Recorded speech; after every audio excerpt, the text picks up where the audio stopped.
My next guest is a DJ out of Dallas that has been known to bring the vibes to the party. He also has a brand new podcast called Soundclash Radio dedicated to music lovers everywhere that just wrapped up his first season. He's a true Dallas native, born and raised, and he takes pride in helping to move Dallas culture forward one gig at a time. Please welcome my brother, brought to you by InvitationOnly, Tac The DJ. What's going on, man? You good at that, bro.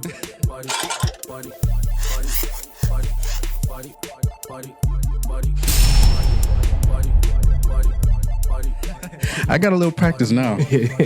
So off top, we're going to congratulate you on the launch of Soundclash Radio. Yeah. Filming 10 episodes already, done with the first season. So cheers to you. Sir. Yes, sir. This is just some whiskey, you know what I'm saying? Some brown. Let's do it. That's with my legs, man. There it is. Oh, I never forget. It's a big shot, bro. I know, it is a big shot.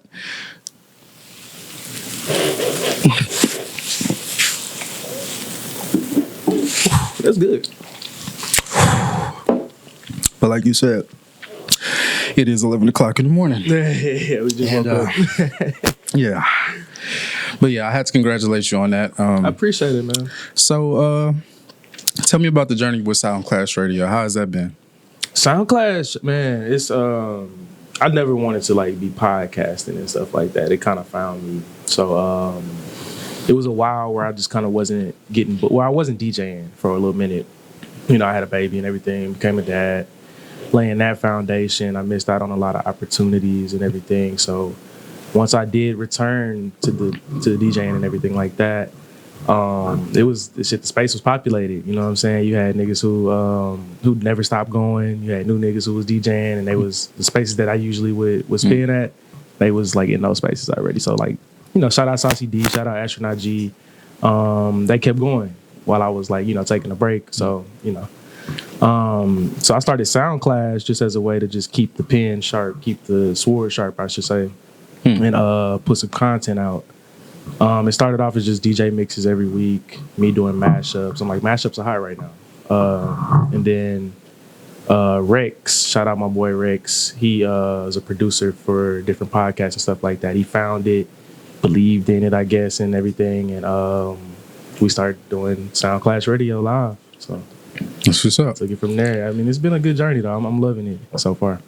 What type of community are you trying to build with your platform? A positive one, you know what I'm saying? Who is it geared towards? So I always say Dallas is a tough crowd. So just those people who just want to kind of tell their story, share a little bit about themselves, and who need content. You know what I'm saying? I feel like content is currency in 2025. So that's what it's for. Just the artists, and just to show them in a positive light.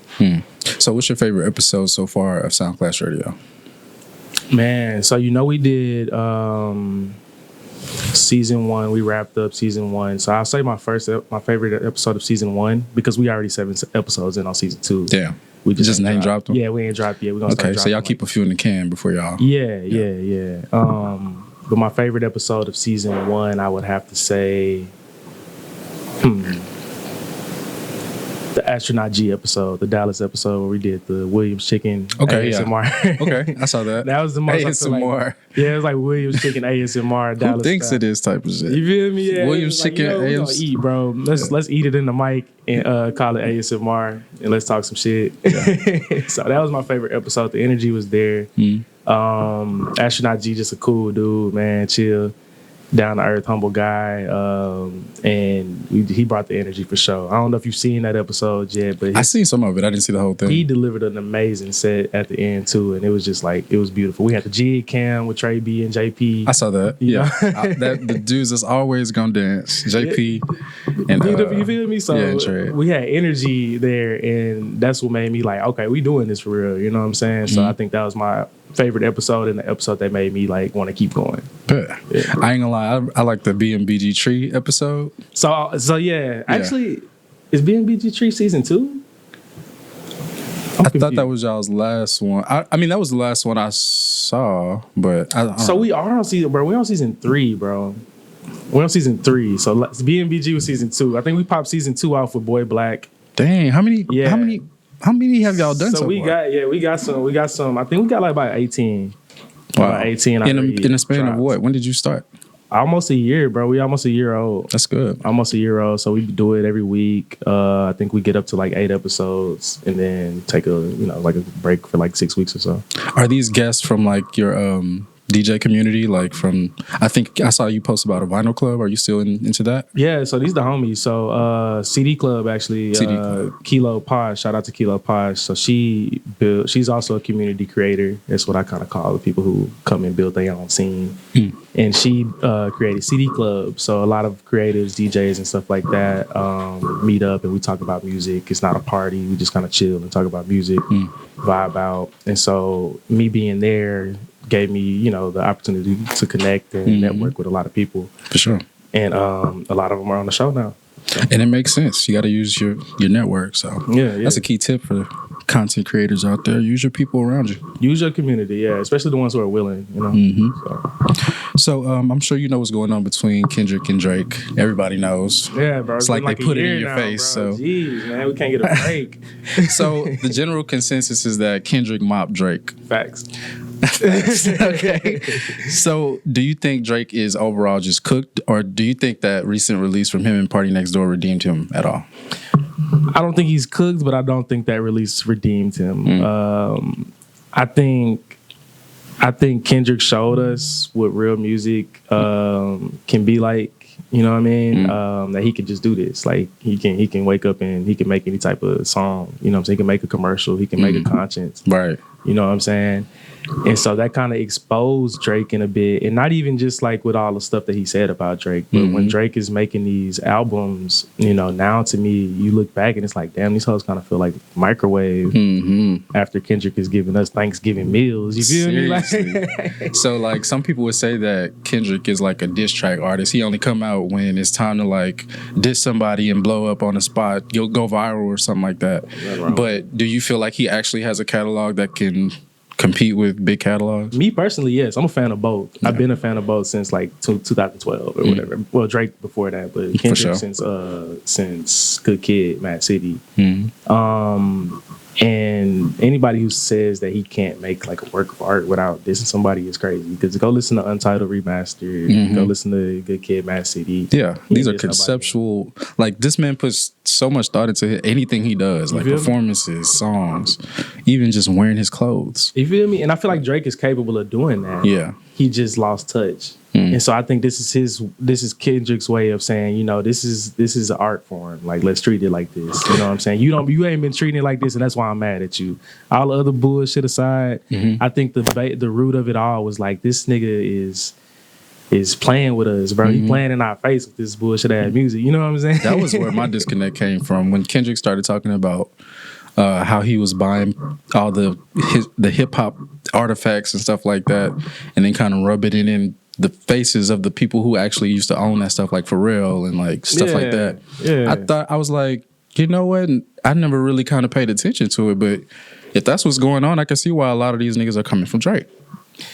I exactly, and that's what I'm saying. I mean, that's one part of it. Of course, there's like him fucking people's girls. He be fucking people's girls. He playing our face, bro. He be dissing regular niggas. And it's like, as a regular nigga, how can I listen to your music if you saying your boyfriend's a 2K player? Nigga, I play 2K. Right. Now it's like you talking about me. You know what I'm saying? I'm trying to be a fan of your shit. Wow. For your last birthday, your boyfriend took you to hibachi. Like, nigga, that's normal nigga shit. You know what I'm saying? Do you feel like his fan base is outgrowing him? I think he's out of touch with his fan base, and he needs to come back to that. We liked when it was like, okay, we relate to him because he's talking about women and like relationship drama issues and stuff like that. But now you talking about, oh, I took the yacht to the Save On song and I drank this expensive ass wine that don't nobody know about. You know what I'm saying? Like, how can I even like relate to any of this at all when you basically saying fuck broke niggas and I'm broke?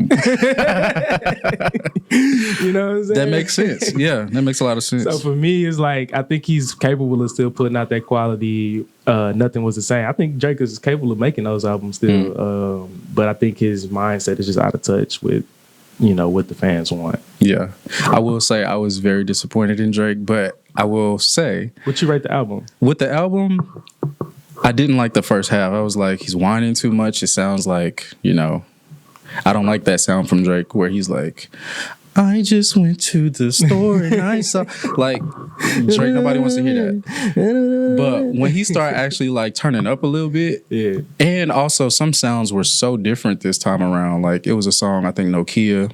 Nokia, I like that. Yeah, I was like that. Take those risks, bro. Yeah. There was another song too. I don't remember the name of it, but I felt like he either took more risks this album or he dropped more songs that were outside of what people expected this album. Yeah. And I love when artists do that because it's like we expect you to be toxic Drake talking about shit we can't relate to. Right. But when you show us, yeah, I still got a little bit more to me, then maybe, okay, we can keep going with you a little bit further. Vulnerable side. You know, that's what we like about Drake. He want to be hard all the time. We don't want to see that. Yeah.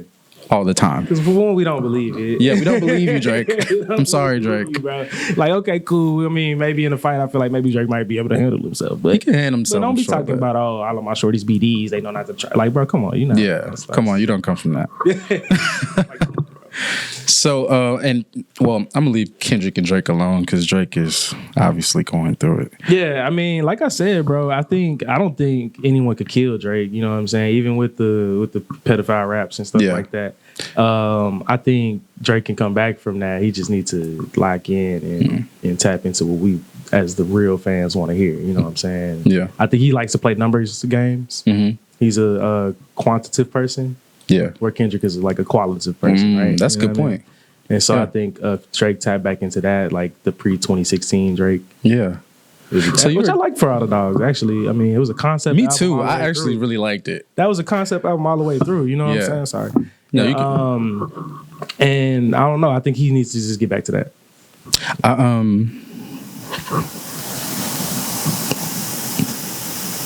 Especially with this album, like there was no. I feel like, and I said this on Facebook. I'm like, damn, this could have been an AI album for all we know. You know what I'm saying? Which one? This new one. Who, from Drake? Yeah. Yeah. It's like it all sounds. Yeah, yeah. Soul, and I think Party Next Door brought the soul. He brought the soul. He should have just did it by himself. Oh my God, Party Next Door. I mean, he could have did that by himself. He could have did that. And he probably did. Drake probably just said, I'm going to take this verse and put it right here. And then we going to microwave this sample from my Take Care album and they going to love that. You know what I'm saying? Like, yeah, Drake is a businessman. And sometimes I think that gets in the way of his art. Yeah. He tries to compete too much. Like I say, a numbers guy. Competing with himself and making something really good. You feel me? Exactly. Damn, that's a good way to put it. You know what I mean? Yeah. So other than that Party Next Door release, is there any other... Well, before I move on, you were a DJ. Yep. Have you noticed any changes when you play Drake's music in the spots that you're at? No, it's the same. People still turn up to the shit. Like I said, I don't think it's over for them. People still turn up to the shit that I play. Like I play Drake in every set. If you look at my mixes, it's always gonna be a Drake song in there. Yeah. I might not ever have a Kendrick song. You know what I'm saying? Yeah. I listen to Kendrick. I love Kendrick, but Drake does, like, you know, he does turn you people. Up. Yeah. Wow. So I still play Drake. I don't think nobody have nothing against him. I think it's just like time and place. He the butt of the joke right now. You know what I'm saying? So online, everybody talking shit. But if I play him at the party, they still turning up and they still singing it word for word. Okay. Yeah. That's good to know. Yeah. Are there any other projects, coming soon that you might be interested in? As a, we want to hear as a DJ what you feeling like you are anticipating. Man, it's been a lot of crazy stuff dropping. I'm digging the underground right now. I think Georgiana is. I think that's how you say her name, but I think she's one of the people that we should look out for. Okay. Let me go to my Spotify real quick. I got a whole list, bro. There's a few people who just been doing crazy shit. Put me on. Georgiana, right? Of course, Bryson Tiller been doing his thing, man. I'm always a big Bryson Tiller fan. Yeah. Pac Slim is one of those underground artists. Shorty out of LA. But these are the guys I'm listening to now, like Mozzie. Okay, from the underground, you know what I mean? Who have those deep cuts. You know what I'm saying? I like to play those and put people on. But you still vibing like you know it because it's a good song. Tell me about the value of a DJ in hip hop. I ain't gonna say we, but yeah, DJ started this shit, bro. DJ started hip hop. You know what I mean? It wouldn't be no hip hop without DJs. So I think it's always gonna be valuable. All the way from DJs were acting as producers. You know what I'm saying? They'll find that little pocket in the record that somebody could talk over, and then it turned into a rapping. That's how it started. That's how hip hop started. and then move on to like the early 2000s, late 90s, where DJs were breaking major records. DJs was having whole mixtapes with like artists who, you know what I mean? DJ Drama, DJ Clue, they're breaking records, you know what I mean? Even Flex. And then move on to from that. I feel like DJs are getting the party lit. You know what I'm saying? So if I play a song, people might not like a song until they see 100 other people turning up to it. And that's the DJ, you know what I'm saying, that's breaking those records. So I don't think we could do it without DJs. I don't think hip hop could just keep being what it is without DJs. You know what I mean? What makes a good DJ? That's a good question, bro. Because, I mean, if you could ask 100 DJs this question and get 100 different answers, but as long as you got good crowd control, as long as the crowd fucking with you and the internet fucking with you, don't listen to nobody else. That's all I'm gonna say. Because somebody will tell you, oh, you don't use CDJ, so you're not a real DJ. Or, oh, you do too many mashups. Like, you know, that's not the art form. You know what I'm saying? And we can break it down to a science. But who give a fuck when somebody... It's art. You feel me? Yeah. Who give if a fuck? people moved by it, then why You know what I'm saying? Who give a fuck when people like it? You know what I mean? Like, if the crowd like the mashups, keep the mashups coming. Fuck it. Don't listen to this. I like the mashups. I fuck with the mashups, bro. I don't get with the... But you'll get those DJs, especially them Twitter DJs who are like, bro, mashups is killing the art, bro. Like... You know what I'm saying? I hate the hipster ass niggas, bro. And I used to be one. We all used to be one, I think. I had the glasses and everything. You know? I hate these niggas who is too cool, bro. And they just like, nah, bro, that's not what a DJ is. Who the fuck are you? Right. You know who made you to, bro, you follow 3,000 people, bro. You like, just came on the scene. You know you feel me? Nobody even know who you are, bro. Don't tell me what a real DJ is when I got a whole actual following. I'm getting books. You know what I'm saying? Like, you can't talk to me about shit. Right. You feel me? So don't listen to nobody. I think a DJ should be unique. And there's no one way to do it. So, are there what's some of the biggest pet peeves for DJs? The sync button. The sync button. What's that? So the sync. Oh, okay. The sync button.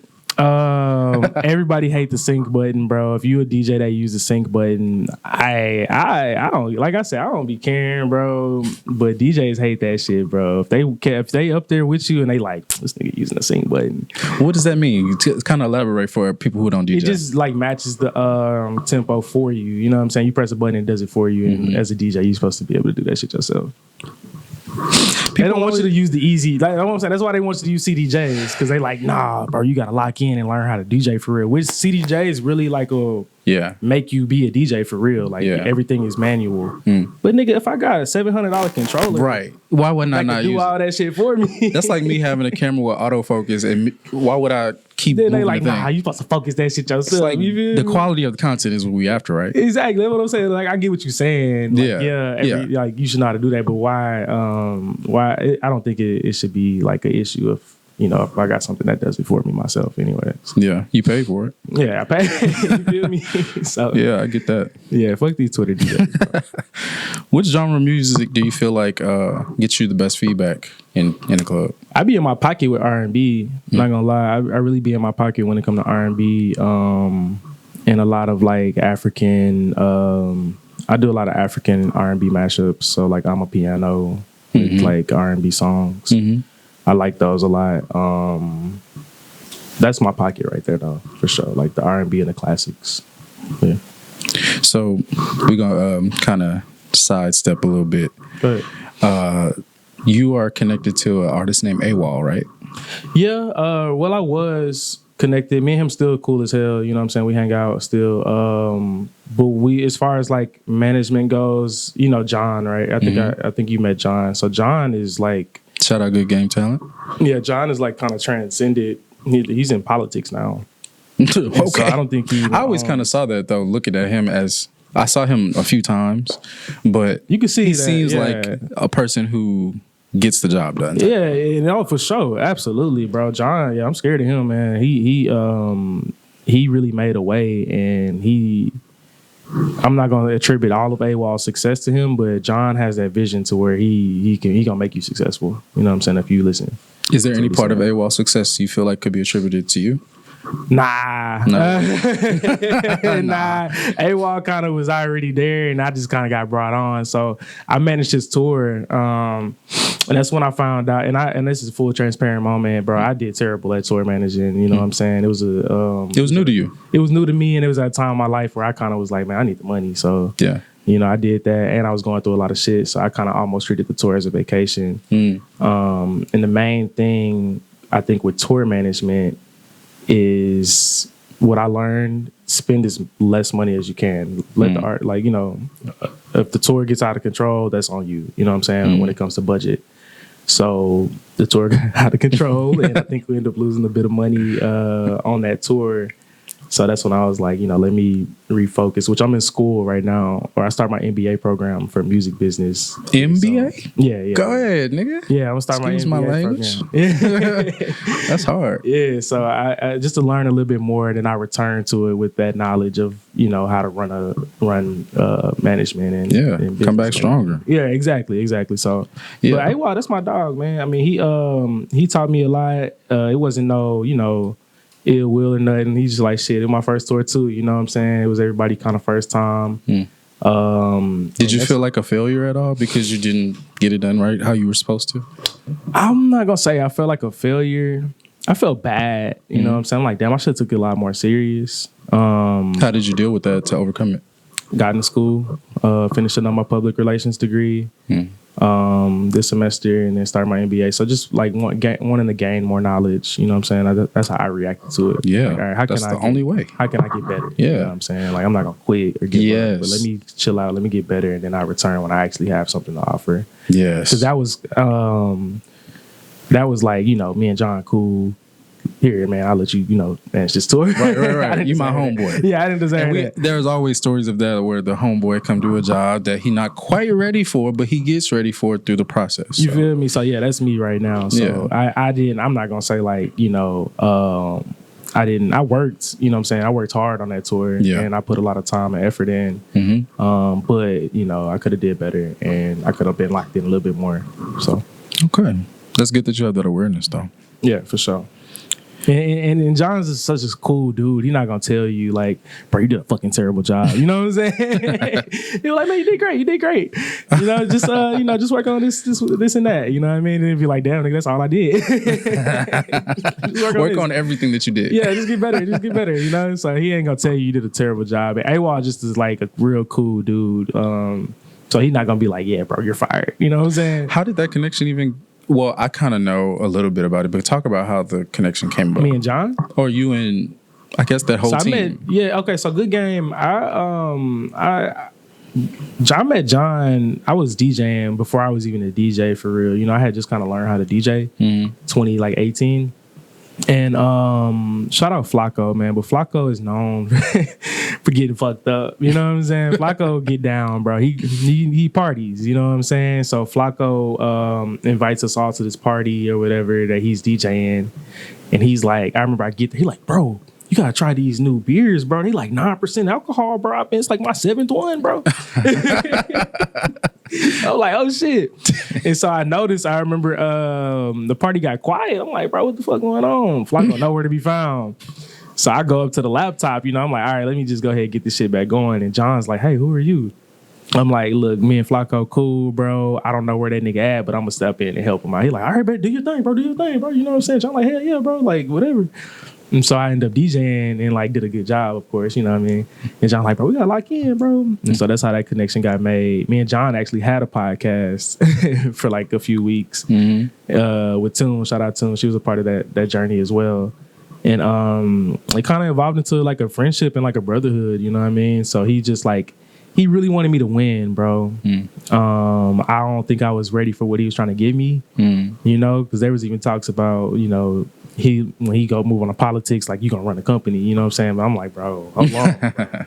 You know, so he just has that faith. He had that trust and that faith in me, bro. He, you know, I was in his wedding and all type of shit. You know, that's my bro for real. Yeah. So the friendship is there, but the business relationship, he's like,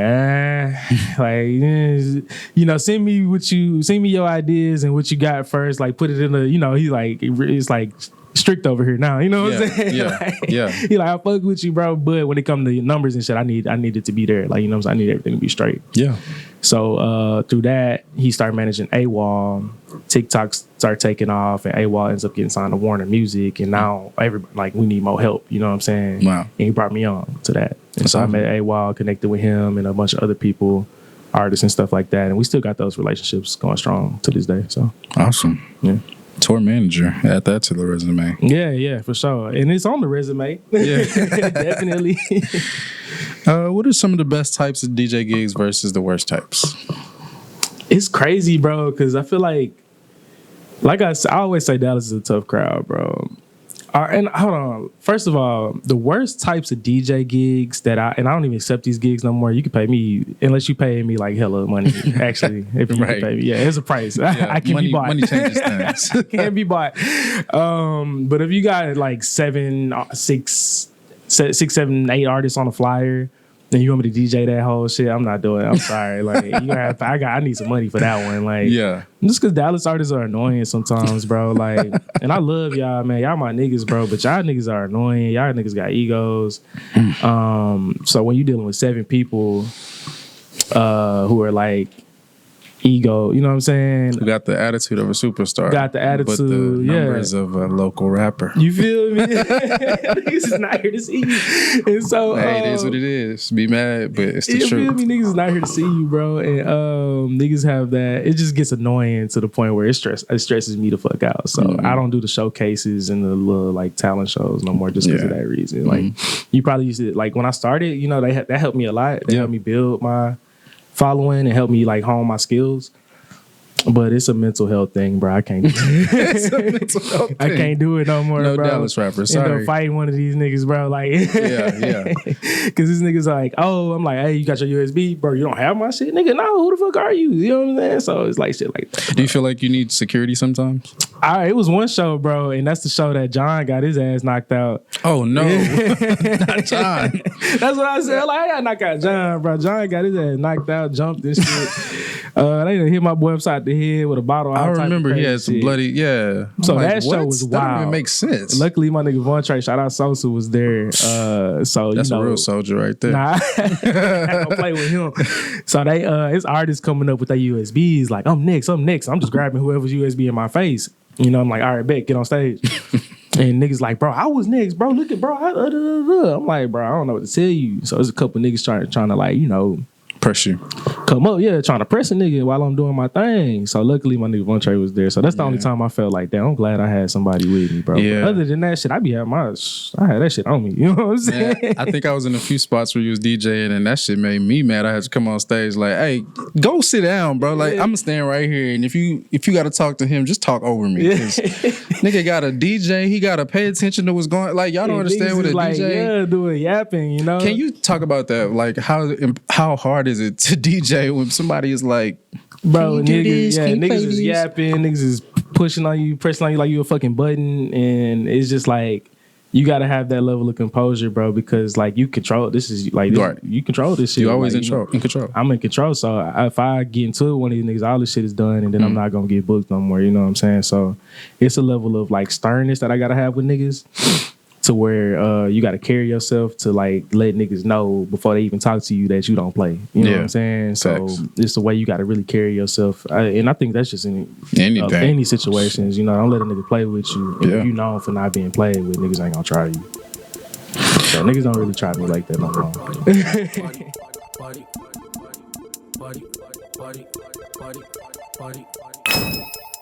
Baby, don't you tell me